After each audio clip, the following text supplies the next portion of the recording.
Ako dito sa loob sa groom room. Tagabantay ng gamit. Kasi hindi pa ready. Lalabas mamaya kasi ako pinabantay ni amo ko. Dito muna ako daw. Sa loob. Kaya enjoy. Hello. Good morning to all. This is the day that the Lord has made. And we will rejoice and be glad in it. Yeah, enjoy lang ang life. Huwag maging stress. Diba? Maganda tingnan yung mukha pag lagi nakasmile. Okay?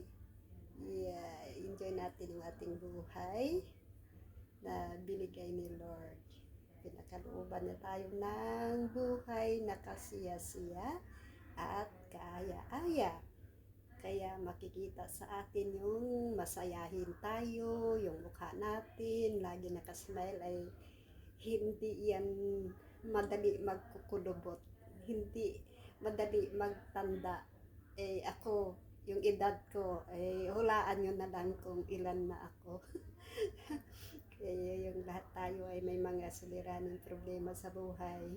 Hindi yan hadlang para tayo ay sumaya, umindak, mag-smile. Akala nila ay walang problema, pero tayo ang magdala doon.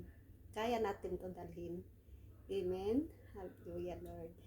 Thank you so much, Lord, sa pagkakataon na ito sa umagang ito na kami ay binigyan mo muli ng buhay at tagumpay. In the name of Jesus. Thank you so much for watching for me. It's me. It's me. Bye.